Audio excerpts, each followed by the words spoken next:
खुरुमजरी नमस्कार, मैं हूँ थिंगनाम सुरजलता देवी। कंगला टीवी मणिपुर से सुनिए हिंदी में समाचार। पहले मुख्य समाचार। कांग्रेस सांसद बिमोल अकोजम का कहना है मणिपुर के लोगों की पीड़ा की अनदेखी मणिपुर का अपमान है। वरिष्ठ राजनीतिज्ञ ओ जोई ने शिलांग में मणिपुर की धरोहर की रक्षा करने में बीजेपी की विफलता की निंदा की। मणिपुर सरकार ने शिलांग राजबाड़ी बिल्डिंग को लेकर दी सफाई। डायरेक्टर युमनाम रोबिता ने दी जानकारी। इम्फाल में उत्तर पूर्व का पहला MSME टेक्नोलॉजी सेंटर स्थापित किया जाएगा। DIPR डायरेक्टर गांगुम उत्तम ने कहा मानसिक स्वास्थ्य ही खुशहाल और सार्थक जीवन की कुंजी है। महिलाओं के सशक्तिकरण और SHG उत्पादों को बढ़ावा देने के लिए इम्फाल ईस्ट में रूरल रूट्स मार्केट का शुभारंभ। IPS ऑफिसर Y पूरन कुमार के सुसाइड नोट में 16 अधिकारियों के नाम SIT कर रही है जांच। अयोध्या ब्लास्ट में 6 की मौत। सपा सांसद ने अवैध विस्फोटक भंडारण का लगाया आरोप। वेनेजुएला की विपक्षी नेता और नोबेल शांति पुरस्कार विजेता मारिया कोरिना मचाडो अपने बयानों के कारण आलोचना के घेरे में। अब समाचार विस्तार से। कांग्रेस सांसद डॉक्टर बिमोल अकोजम ने प्रधानमंत्री नरेंद्र मोदी और बीजेपी के नेतृत्व वाली केंद्र सरकार पर मणिपुर के लोगों की लगातार पीड़ा और कष्ट के प्रति पूर्ण उदासीनता का आरोप लगाया। इम्फाल वेस्ट के इमा इरेमा लाइरम्बी शंगलेन पिसुमथुम ओइनाम लेकाई में आयोजित बोट छोर गद्दी चोर अभियान में बोलते हुए उन्होंने कहा कि प्रधानमंत्री की चुप्पी और मणिपुर विधानसभा के अध्यक्ष व पूर्व मुख्यमंत्री के प्रति असम्मान राज्य के लोगों का अपमान है। उन्होंने कहा कि नरेंद्र मोदी सिर्फ बीजेपी के नहीं बल्कि पूरे देश के प्रधानमंत्री हैं और यह दुर्भाग्यपूर्ण है कि उन्होंने अपनी संवैधानिक जिम्मेदारी को भुला दिया है। डॉक्टर बिमोल ने आरोप लगाया कि बीजेपी के नेतृत्व वाली केंद्र सरकार राज्य के संविधान को कमजोर कर रही है और मणिपुर में लोकतंत्र को खतरे में डाल रही है। उन्होंने कहा कि कांग्रेस का अभियान केवल राजनीतिक नहीं बल्कि लोकतंत्र की रक्षा और मणिपुर के लोगों के लिए न्याय बहाल करने का संघर्ष है। उन्होंने प्रधानमंत्री के हालिया मणिपुर दौरे की आलोचना करते हुए कहा कि उन्होंने पिछले 2.5 वर्षों में राज्य ने जो हिंसा, विस्थापन और मानवीय पीड़ा झेली है उस पर एक शब्द भी नहीं कहा। राष्ट्र के सर्वोच्च पद से यह चुप्पी सिर्फ अज्ञानता नहीं बल्कि जानबूझकर की गई अपेक्षा और नैतिक विफलता है, उन्होंने कहा। डॉक्टर बिमोल ने कहा कि प्रधानमंत्री का यह रवैया मानव संकट देता है कि मणिपुर भारत का हिस्सा नहीं है, जो बेहद अपमानजनक और खतरनाक है। उन्होंने बीजेपी के भीतर बढ़ती नाराजगी का भी जिक्र किया और कहा कि कई बीजेपी विधायक पार्टी छोड़ने की योजना बना रहे हैं। उन्होंने मणिपुर के लोगों से अपील की कि वे उन लोगों के प्रति सहानुभूति न दिखाएं और राज्य की वर्तमान स्थिति के लिए जिम्मेदार है। इसी कार्यक्रम में CLP नेता ओक्रम इबोबी ने कहा कि मणिपुर में शांति और सामान्य स्थिति बहाल करने के लिए कांग्रेस की सरकार जरूरी है। उन्होंने कहा कि बीजेपी की सत्तावादी नीतियों के कारण राज्य की कानून व्यवस्था पूरी तरह ध्वस्त हो गई है और राज्य अराजकता में फंस गया है। उन्होंने आरोप लगाया कि बीजेपी सरकार जनता की भलाई के बजाय अपनी राजनीतिक सुरक्षा का प्राथमिकता देती है। डेप्यूटी CLP नेता के रंजित ने कहा कि कांग्रेस पार्टी केंद्र के आदेशों पर निर्भर नहीं रहती, जबकि बीजेपी के कई विधायकों निष्क्रिय हैं और कुछ गुप्त रूप से पार्टी छोड़ने की तैयारी में हैं। उन्होंने पूर्व मुख्यमंत्री N बीरेन सिंह के इस दावे को गलत बताया कि बीजेपी विधायकों दिल्ली में संगठनात्मक कार्य के लिए ठहरे हैं, कहते हुए वो इम्फाल लौट चुके हैं लेकिन अब भी दिशाहीन हैं। कार्यक्रम का आयोजन कशामथोंग ब्लॉक कांग्रेस कमेटी ने किया था, जिसमें खुंद्राकपम केंद्र के विधायक TH लोकेश्वर, उप विधायक L Jayant Kumar, doctor KH लॉकेन और कमेटी के president doctor M Akshay Kumar समेत कई नेता उपस्थित थे।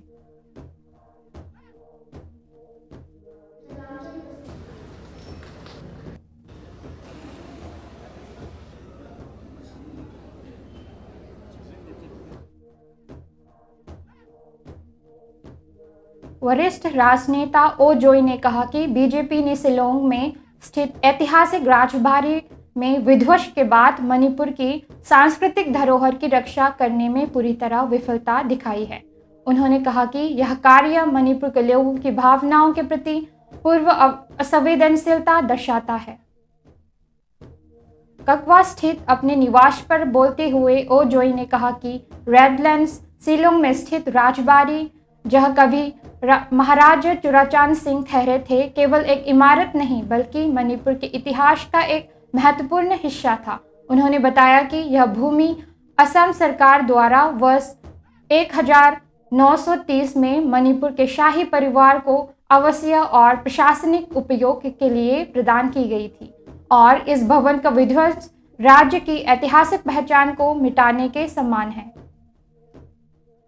उन्होंने आगे कहा कि यह घटना मणिपुर के लोगों की भावनाओं और सांस्कृतिक जुड़ाव के प्रति असंवेदनशीलता को दर्शाती है।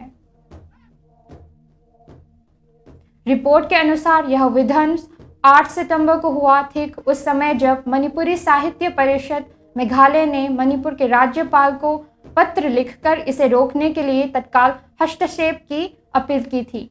हालांकि उस अनुरोध के बावजूद विध्वंस की प्रतिक्रिया जारी रही। इसके बाद 21 सितंबर को art and culture commissioner H ज्ञान प्रकाश ने भी विध्वंस रोकने के लिए आग्रह किया, लेकिन कोई कार्रवाई नहीं की गई। पूर्व सांसद डॉक्टर RK रंजन ने भी मणिपुर के राज्यपाल को पत्र लिखकर राजबाड़ी स्थल को ऐतिहासिक धरोहर के रूप में संरक्षित करने की अपील की थी, परंतु उनकी भी अपील को अनदेखा कर दिया गया। ओ जोई ने गहरी नाराजगी व्यक्त करते हुए कहा कि इस घटना के मणिपुर के लोगों की भावनाओं को ठेस पहुंचाई है और यह राज्य के लिए एक गंभीर सांस्कृतिक और भावनात्मक क्षति है।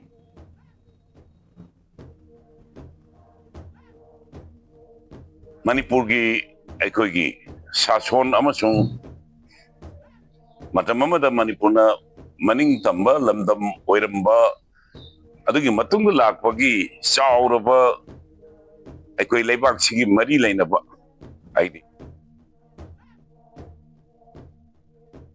मणिपुर सरकार के प्लानिंग एंड डेवलपमेंट अथॉरिटी के एग्जीक्यूटिव इंजीनियर द्वारा शिलोंग राजबाड़ी बिल्डिंग से जुड़ी हालिया विवाद के संबंध में एक आधिकारिक स्पष्टीकरण जारी किया गया है।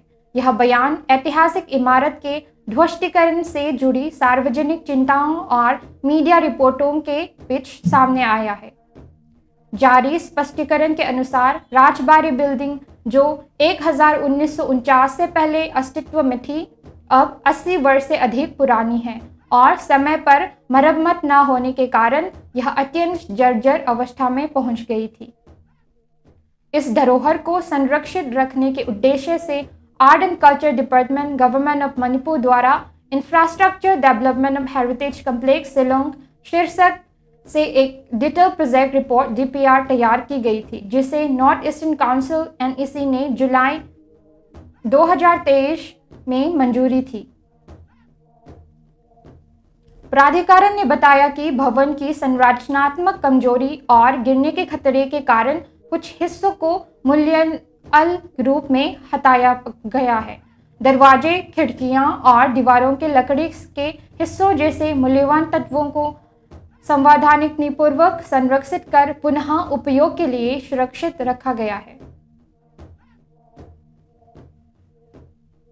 यह भी स्पष्ट किया गया कि भवन के मूल स्थापत्य शैली, आयाम और ऊंचाई को पूरी तरह बरकरार रखा जाएगा। यह परियोजना मरम्मत और पुनर्निर्माण के माध्यम से आने वाली पीढ़ियों के लिए भवन के जीवन काल को बढ़ाने के उद्देश्य से की जा रही है। सरकार ने यह भी जोर दिया कि राजबाड़ी बिल्डिंग के ऐतिहासिक महत्व को मिटाने का कोई इरादा नहीं है, बल्कि उचित पुनर्निर्माण के माध्यम से इसे संरक्षित करने का प्रयास किया जा रहा है।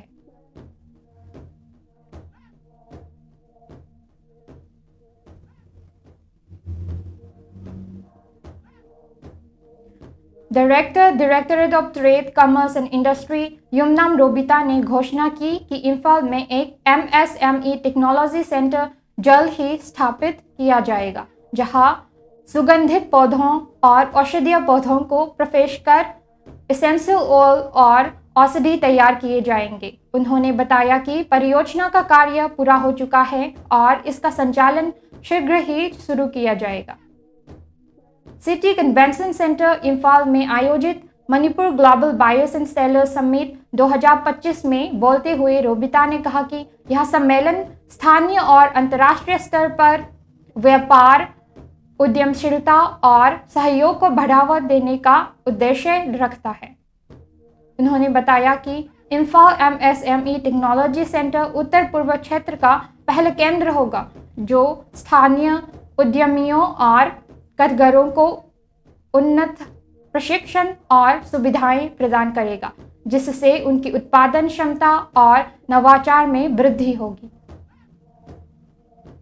बांग्लादेश, जापान और म्यांमार से आए प्रतिनिधियों ने सम्मेलन में भाग लिया और मणिपुर के हथकरघा और हस्तशिल्प उत्पादों में गहरी रुचि दिखाई, साथ ही उनके उच्च गुणवत्ता और विशिष्टता की सराहना की। इसके अलावा बांग्लादेश चैम्बर ऑफ कॉमर्स और Manipur chamber of commerce and industry MCCI के बीच जल्द ही एक मेमोरेंडम ऑफ अंडरस्टैंडिंग पर हस्ताक्षर होने की उम्मीद है, ताकि दोनों क्षेत्रों के बीच मुख्य व्यापार को बढ़ावा दिया जा सके। भारत की सद्भव फ्यूचरटेक नामक सोलर कंपनी ने भी MCCI के साथ साझेदारी में मणिपुर में 100 किलोवाट सोलर पावर प्लांट स्थापित करने का प्रस्ताव दिया है, जो राज्य में सतत विकास की दिशा में एक महत्वपूर्ण कदम होगा।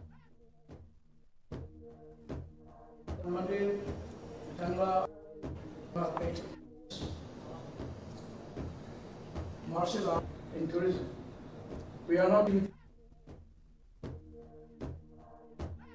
Directorate of information and public relations DRPR के डायरेक्टर गांगुम उत्तम ने कहा कि मानसिक स्वास्थ्य एक स्थिर, खुशहाल और सार्थक जीवन सुनिश्चित करने का सबसे महत्वपूर्ण पहल है। उन्होंने यह भी कहा कि तेजी से बदलती और चुनौतियों से भरी दुनिया में जीते हुए भी मानसिक स्थिरता ही इंसान के जीवन की असली कुंजी है। यह बात उन्होंने शेयर एंड केयर SAC के सिल्वर जुबली सेलिब्रेशन के अवसर पर कही, जो share and care वांगखई Ningthem Pukhri मपाल द्वारा आयोजित किया गया था और जिसका आयोजन इमा लम्फलपात इम्फाल में किया गया। कार्यक्रम को संबोधित करते हुए उत्तम ने कहा कि यह समझना बहुत जरूरी है कि मानसिक स्वास्थ्य क्या है और इसे कैसे बनाए रखा जा सकता है, क्योंकि यह समाज की भलाई की नींव है। उन्होंने आगे कहा कि मानसिक स्वास्थ्य को मजबूत करने के लोग एक शांत, स्थिर और खुशहाल जीवन जी सकते हैं। कार्यक्रम में शेयर एंड केयर के फाउंडर डॉक्टर RK लेनिन ने संगठन के लंबे समय से चल रहे प्रयासों के बारे में बताया, जिनका उद्देश्य मानसिक स्वास्थ्य के प्रति जागरूकता फैलाना और भावनात्मक एवं मनोवैज्ञानिक समस्याओं से जूझ रहे लोगों की मदद करना है।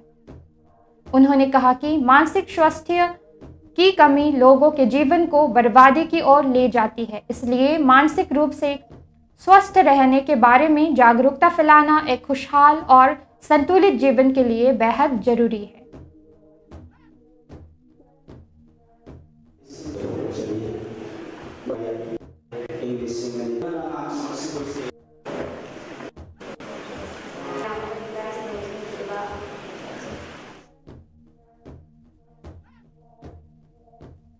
सेल्फ हेल्प ग्रुप्स द्वारा बनाए गए उत्पादों के लिए एक बाजार मंच प्रदान करना अत्यंत महत्वपूर्ण है। कार्यक्रम में बोलते हुए सेंसस ऑपरेशंस की डायरेक्टर TH चित्रा देवी ने कहा कि जब बिक्री प्रक्रिया में कोई तीसरा पक्ष शामिल हो जाता है तो एसजीएच को वास्तविक लाभ नहीं मिल पाता।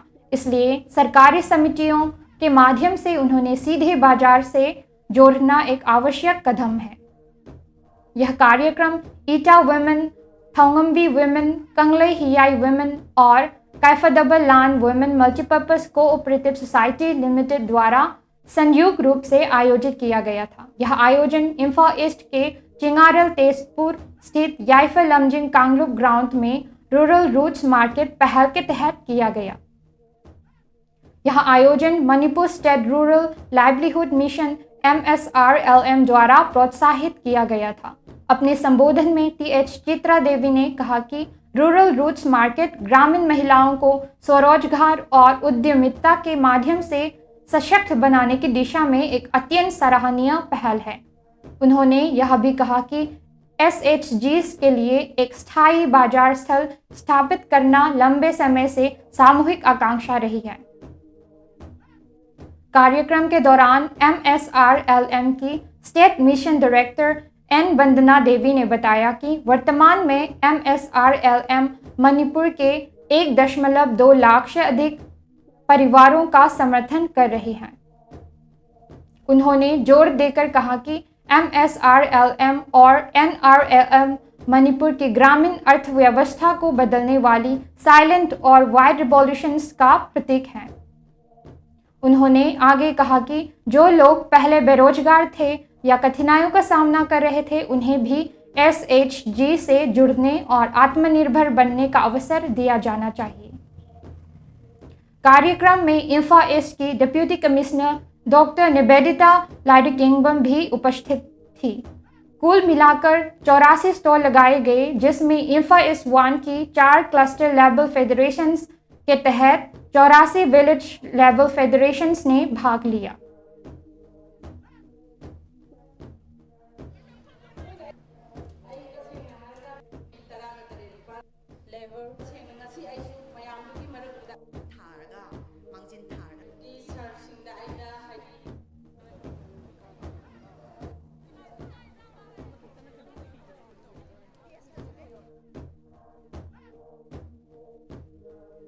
IPS ऑफिसर वाई पूरन कुमार की दुखद आत्महत्या ने हरियाणा के प्रशासनिक और पुलिस व्यवस्था को झकझोर दिया है।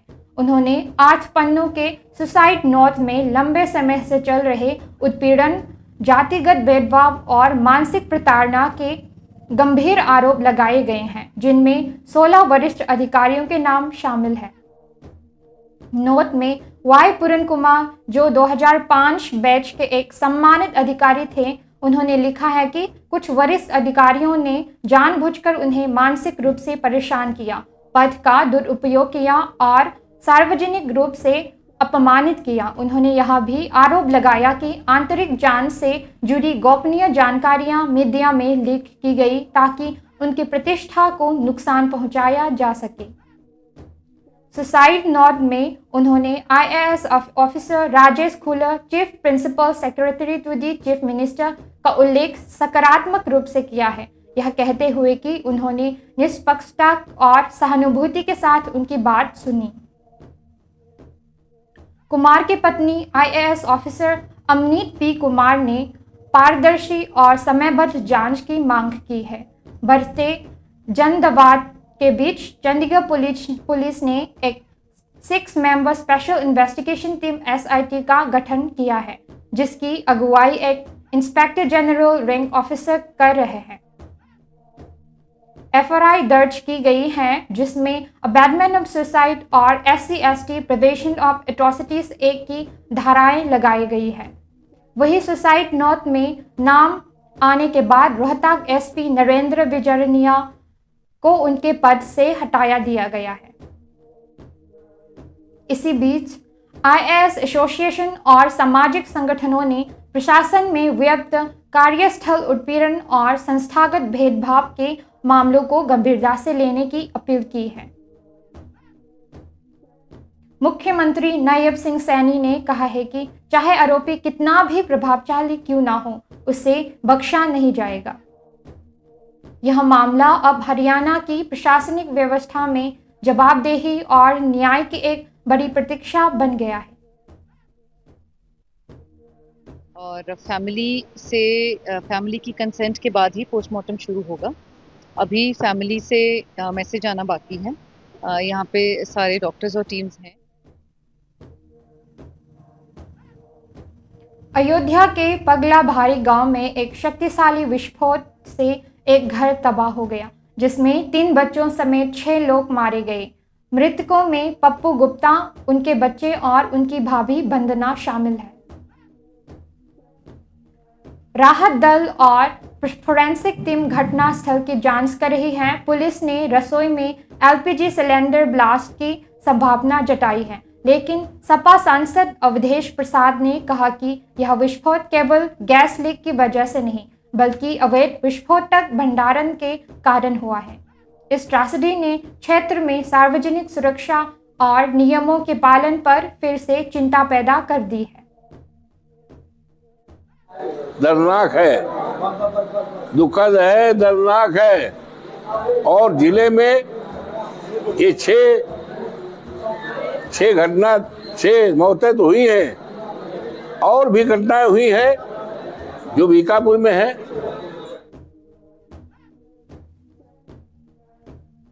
वेनेजुएला की विपक्षी नेता और नोबेल शांति पुरस्कार विजेता मारिया कोरिना मचाडो हाल ही में अपनी अंतर्राष्ट्रीय और घरेलू राजनीतिक बयानों के कारण आलोचना का सामना कर रही हैं। आलोचकों ने बताया कि मचाडो ने सार्वजनिक रूप से इजरायल और गाजा में इसके सैन्य हमलों का समर्थन किया, जिससे मानवाधिकार समूहों और सक्रियताओं में विरोध पैदा हुआ। इसके अलावा उन्होंने कथित रूप से वर्तमान सरकार को हटाने के लिए विदेशी हस्तक्षेप की भी वकालत की, जिसने उनके राजनीतिक रुख और अंतर्राष्ट्रीय संबंधों पर उनके बयानों के प्रभाव को लेकर बहस को तेज कर दिया। समर्थक मचाडो का बचाव करते हुए कहते हैं कि वह अपने देश में लोकतंत्र और मानवाधिकारों के लिए काम कर रही हैं। वहीं विरोधियों का कहना है कि उनके बयान देश और विदेश में तनाव बढ़ा सकते हैं और यह सवाल उठाते हैं कि नोबेल पुरस्कार विजेता के लिए विदेशी हस्तक्षेप में समर्थन करना उचित है या नहीं। यह विवाद उन चुनौतियों को उजागर करता है जिनका सामना वैश्विक हस्तियां करती हैं जब उनके राजनीतिक रुख संवेदनशील अंतर्राष्ट्रीय मुद्दों से जुड़ते हैं। सोशल मीडिया और अंतर्राष्ट्रीय समाचार माध्यमों ने मचाडो के बयानों पर बहस जारी है। The Norwegian Nobel Committee. You decided to award the Nobel Peace Prize for 2025 to Maria Corina Machado, the opposition leader from Venezuela. Why? Because she is an extraordinary example of civilian courage. She is the leader of the opposition, and in 2024, the opposition came together. Kangla TV में हम मानते हैं कि हर आवाज़ मायने रखती है और हर कहानी महत्वपूर्ण होती है। आपकी स्थानीय खबरें, आपकी टिप्पणियां और आपके अनुभव शक्तिशाली हैं। ये एक अधिक जागरूक समाज बनाने में मदद करते हैं। हम आपको प्रोत्साहित करते हैं कि आप आगे आए और हमारी सिटीजन जर्नलिज्म पहल के तहत अपनी स्थानीय खबरें साझा करें। आपका सहयोग सिर्फ स्वागत योग्य ही नहीं, बल्कि यह समाज के लिए अत्यंत आवश्यक है। साथ मिलकर हम समस्याओं का उजागर कर सकते हैं, उपलब्धियों का जश्न मना सकते हैं और असली कहानियों को सामने ला सकते हैं। आपके द्वारा भेजी गई हर खबर को हमारी संपादकीय टीम द्वारा पूरी तरह से मूल्यांकन किया जाएगा और आपकी इस प्रतिबद्धता को सम्मानित करने के लिए साल के सर्वश्रेष्ठ नागरिक पत्रकार को 10,000 का पुरस्कार हर साल कंगला टीवी की फाउंडेशन डे 14 सितंबर को प्रदान किया जाएगा। आपके समुदाय की आवाज़ बने, कंगला टीवी की सिटीजन जर्नलिज्म का हिस्सा बने, क्योंकि असली बदलाव आपके साथ शुरू होता है। अंत में मुख्य समाचार एक बार फिर। कांग्रेस सांसद बिमोल अकोजम का कहना है, मणिपुर के लोगों की पीड़ा की अनदेखी मणिपुर का अपमान है। वरिष्ठ राजनीतिज्ञ ओ जोई ने शिलंग में मणिपुर की धरोहर की रक्षा करने में बीजेपी की विफलता की निंदा की। मणिपुर सरकार ने शिलंग राजबाड़ी बिल्डिंग को लेकर दी सफाई। डायरेक्टर युमनम रोबिता ने दी जानकारी। इंफाल में उत्तर पूर्व का पहला MSME टेक्नोलॉजी सेंटर स्थापित किया जाएगा। DRPR डायरेक्टर गांगुम उत्तम ने कहा, मानसिक स्वास्थ्य ही खुशहाल और सार्थक जीवन की कुंजी है। महिलाओं के सशक्तिकरण और SHG उत्पादों को बढ़ावा देने के लिए इंफा ईस्ट में रूरल रूट्स मार्केट का शुभारंभ। IS ऑफिसर Y पूरन कुमार के सुसाइड नोट में 16 अधिकारियों के नाम SIT कर रही है जांच। अयोध्या ब्लास्ट में 6 की मौत, सपा सांसद ने अवैध विस्फोटक भंडारण का लगाया आरोप। वेनेजुएला की विपक्षी नेता और नोबेल शांति पुरस्कार विजेता मारिया कोरिना मचाडो अपने बयानों के कारण आलोचना के घेरे में। आज के लिए इतना ही। मणिपुर से हिंदी में समाचार सुनने के लिए कंगला टीवी से जुड़े रहें। धन्यवाद।